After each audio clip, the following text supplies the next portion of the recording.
Vous êtes avec moi? Parce que si vous êtes avec moi, on va changer le monde. Mais de façon très simple, vous allez voir. On a évoqué souvent nos 6 tzadikim, et bien cette fois-ci on va parler du premier et du dernier. Parce qu'on a dit, ils ne sont pas seulement 6, ils sont un peu plus, on est arrivé à 10, c'est le Mashiach. Aujourd'hui on va parler de Adam, le premier homme, et Mashiach le dernier, parce que la fin est reliée au début. Et vous savez de quelle façon on va évoquer ça et comment on va changer le monde? Avec le trait et le rond, l'axe et le rond. C'est tout simple. Je vais vous expliquer comment. Dans la Kabbalah, dans la Torah du Hari en tout cas, le monde a été créé de cette façon-là. Dieu au départ a contracté sa lumière en un rond premier, et à l'intérieur de ce rond est rentré un axe qui lui-même s'est arrondi. Donc on est toujours dans le même phénomène, mais on va l'appliquer à tout ce qui existe autour de nous, et surtout par rapport au dévoilement de Dieu et à la Géoula, à la délivrance. Lorsqu'il a créé le monde au départ, le droit, eh bien, c'est l'homme, Adam Arishon. En face de lui, il y a le serpent qui va le faire tomber. Le serpent, c'est le rond. J'en veux pour preuve que dans la Torah, sur la sortie d'Égypte, on voit que Moshe tient le bâton et Dieu lui dit « Mais qu'est-ce que tu as dans la main ?» Il dit « Un bâton », il dit « Jette-le à terre ». Et lorsque le bâton est jeté à terre, il se transforme en serpent. Et de nouveau, lorsqu'il prendra dans la main, le serpent deviendra de nouveau un axe droit, un bâton. Donc vous avez ici le bâton, le serpent et le bâton, vous avez l'axe droit, le rond et l'axe droit. Donc vous voyez que ce phénomène revient, est présent de façon quasi permanente dans toute la Torah, dans toute l'existence. Encore un autre exemple, l'homme et la femme. L'homme est dans le droit, il donne à la femme et puis elle-même va s'arrondir, va donner naissance à un bébé. L'homme est dans le droit, la femme est dans le rond. Vous voyez que c'est des phénomènes absolus. En informatique, pour donner encore un autre exemple très simple, pour voir à quel point c'est vrai, à quel point c'est présent, tout fonctionne avec le 0 et le 1, le rond et le droit. Tous les messages, tous les codes informatiques sont 0 et 1.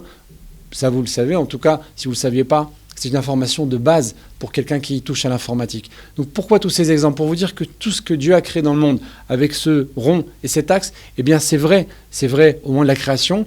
Et la chute de l'homme qui est dans le droit, qui est dans la vie éternelle, parce que c'est ça l'idée. La fin étant reliée au début, ce qu'on veut, ce qu'on espère obtenir, c'est la vie éternelle, la Géoula, avec cette délivrance, revenir à l'état premier. Eh bien, face à l'homme qui est rond, l'homme qui est droit, le serpent est rond.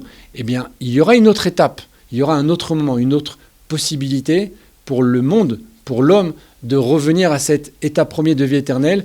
Et c'est ce qu'on appelle le Matan Torah, le don de la Torah. Lors du don de la Torah, Dieu donne des louchot, il donne des tables qui sont son dévoilement absolu. Et ces tables-là, contrairement à ce qu'on peut voir parfois sur certaines images, eh bien, elles sont droites, elles sont dans le droit, dans l'axe. Face à cet axe-là, la réaction la plus forte qui va se produire, à l'encontre de Moshe Rabbeinu, qui n'est pas présent d'ailleurs à ce moment-là, eh bien, c'est la création de ce Egel Hazahav, ce veau d'or. Or, le papier jeté dans l'or encore bouillant pour donner naissance à cet être-là qui est une idolâtrie absolue, eh bien c'est à l'échor que le taureau monte. Ce qui est monté, ce n'est pas un taureau, c'est un veau. Je veux dire pourquoi? Parce que le veau en hébreu, le mot Egel, est la même étymologie que le mot Igoul, le rond. Donc face au droit qui est le don de la Torah, il va y avoir une réaction dans le mal absolu qui est dans le rond, et ça c'est le Egel Hazahav, c'est la Avodah Zara. Et là, il y aura la mort de nouveau, la vie éternelle qu'on avait réussi à obtenir, nous dit le Midrash, de nouveau, qu'au moment de la création du monde, va disparaître encore une fois. Il y aura une troisième possibilité, une troisième étape, qui est celle de la Géoula et qu'on attend à chaque instant. Et là, face au droit, donc face au dévoilement absolu de Dieu dans le monde, eh bien on aura la vie éternelle. De nouveau un rond, mais ce rond sera celui de la vie éternelle. Il n'y aura plus de mort. Donc c'est quoi ce droit? Eh bien nous disent les sages, c'est le verset qui nous dit « Az Yashir Moshe ». Alors Moshe chantera. Moshe chantera au futur, ça veut dire que Moshe reviendra. Le mot « Yashir » en hébreu a la même étymologie que le mot « Yosher », le droit, l'axe. Encore une fois l'axe, parce que les morts vont revivre, ils vont revenir sur terre.